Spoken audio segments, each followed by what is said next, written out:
Video ini hanya untuk mereka yang punya logika. Bagi yang tidak punya logika, skip aja. Mana yang lebih penting, membangun masjid atau membangun sekolah? Sekolah. Well, kalau pertanyaan ini diajukan ke Wali Kota Depok, jawabannya sih jelas masjid.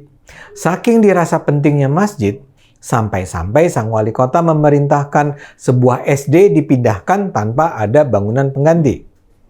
Wali kota itu sampai tega-teganya mengusir anak-anak SD yang sedang belajar dan bahkan sedang ujian akhir semester. Muhammad Idris, nama sang wali kota, sampai tega mengirim pasukan Satpol PP untuk membersihkan sekolah itu agar di sana segera bisa dibangun masjid. Ini memang cerita menyedihkan. Walaupun mudah-mudahan berakhir bahagia.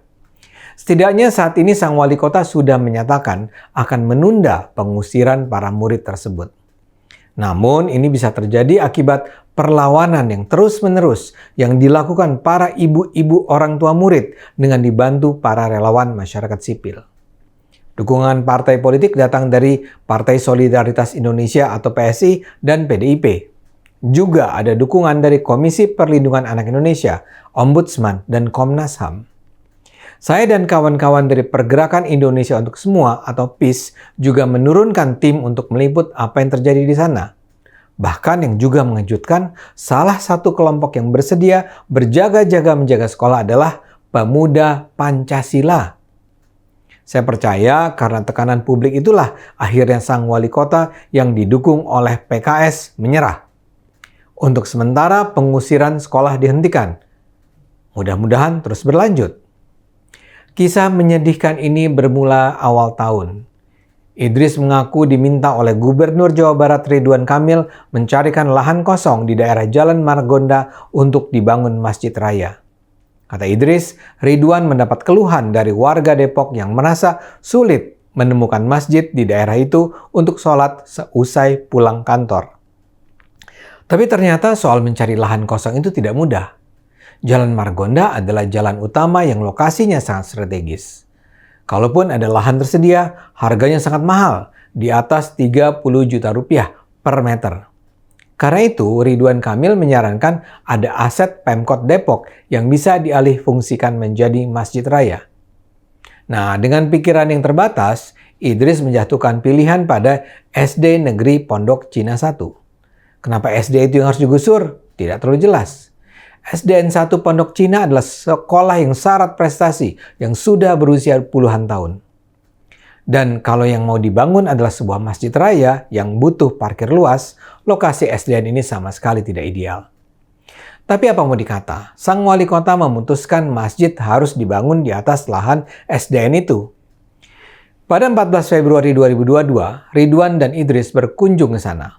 Pada Juni, Wali Kota Depok itu menerbitkan surat ke Dinas Pendidikan tentang pengalihan fungsi sekolah itu. Lantas ditetapkan bahwa pada awal tahun 2023, pembangunan masjid harus sudah bisa dimulai dengan dana APBD Provinsi Jawa Barat senilai 18,8 miliar rupiah. Pada akhir Agustus 2022, dilangsungkan pertemuan antara pemerintah Kota Depok, Dinas Pendidikan, Kepala Sekolah, Camat, dan para wali murid SDN 1. Di situ diumumkan tanpa babi ibu bahwa pengalih fungsian sekolah akan segera dimulai. Sebagai tahap pertama, sekolah harus mulai dikosongkan.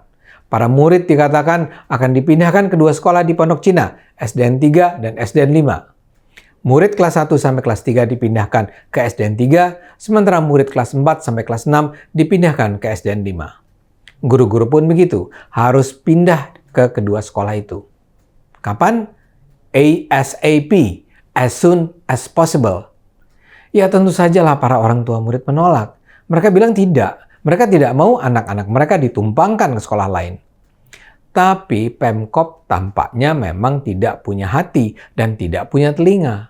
Semula mereka menjanjikan akan ada rapat lanjutan dengan orang tua. Tapi itu tidak pernah terlaksana. Yang ada kemudian adalah surat pemberitahuan agar siswa melakukan kegiatan belajar dari rumah, work from home, mulai tanggal 7 sampai 12 November.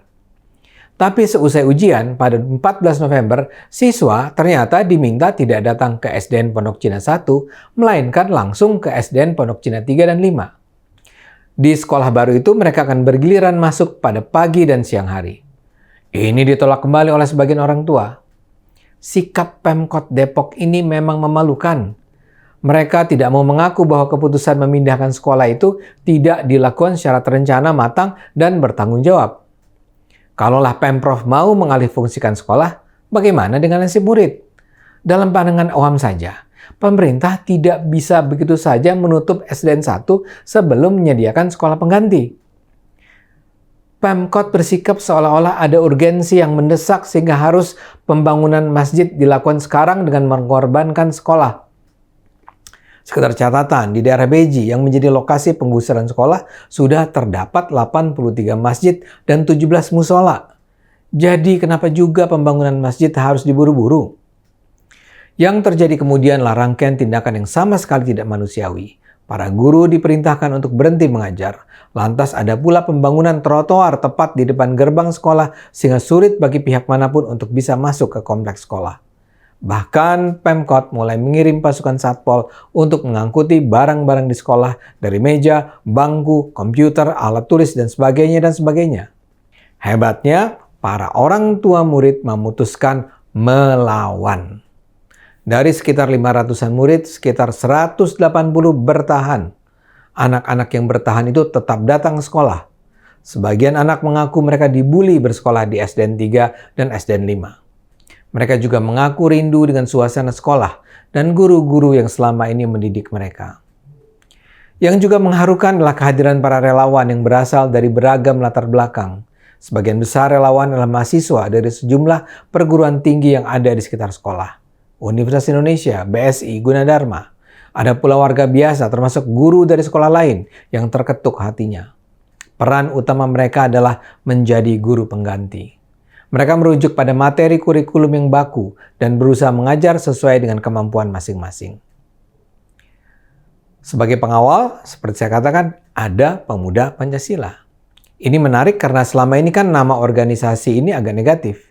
Tapi dalam kasus SDN Pondok Cina ini, merekalah yang menjadi penjaga garda terdepan kalau sekolah diintimidasi. Yang aktif membantu juga adalah aktivis dan politisi muda PSI. Bahkan kuasa hukum para orang tua murid datang dari anggota PSI. Para aktivis yang sudah biasa berpolitik itu menggunakan jaringan wartawan dan medsos yang mereka miliki untuk mengabarkan berita buruk ini kepada publik. Perlawanan kolektif ini ternyata membawa hasil. Tak kurang dari Ridwan Kamil harus mengklarifikasi bahwa dia semula tidak tahu bahwa masih ada persoalan dengan pemindahan sekolah. Dia rupanya memperoleh laporan ala asal Bapak Senang dari Wali Kota Depok yang mengatakan tak ada masalah di lapangan. Menurut Ridwan, Wali Kota Depok berdalih bahwa sekolah itu yang dipilih untuk dipindahkan karena situasi lalu lintas di sekitar sekolah sangat padat, serta rawan kecelakaan bagi anak-anak SD yang bersekolah di sana. Saya sih meragukan penjelasan itu. Tapi kalaulah memang ada tujuan mulia, tetap saja sekolah tak bisa dipindahkan dengan mengabaikan kebutuhan proses ajar-mengajar anak-anak murid di sana. Ridwan Kamil sekarang sudah memerintahkan agar dana pembangunan masjid dihentikan sementara. Simpati juga datang dari penasihat Dewan Masjid Indonesia, Nasaruddin Umar, yang mengingatkan harus segera dicari solusi bersama karena pembangunan masjid seharusnya jangan sampai mengorbankan pendidikan. Saat ini Pemkot Depok memang sudah menyatakan akan menunda pemindahan sekolah itu. Dan itu adalah hasil perjuangan kolektif. Tapi yang paling menggetarkan memang perlawanan dari terutama ibu-ibu orang tua siswa yang dengan gigih memperjuangkan hak anak-anak mereka. Mereka setiap hari bertahan di kompleks sekolah. Ketika Satpol PP datang, mereka dengan gagah berani menghadapi rombongan itu. Mereka dengan penuh keberanian berdebat, bersoal jawab. Mereka membangun tenda-tenda bersama para relawan. Dan perlawanan itulah yang pada gilirannya menarik kepedulian publik lebih luas. Kita semua tentu berharap persoalan ini bisa terselesaikan dengan baik. Jangan sampai hak anak-anak untuk memperoleh pendidikan terabaikan hanya karena pemerintah hendak membangun masjid yang tingkat kebutuhannya tidak mendesak. Ayo gunakan akal sehat, karena hanya dengan akal sehat bangsa ini akan selamat.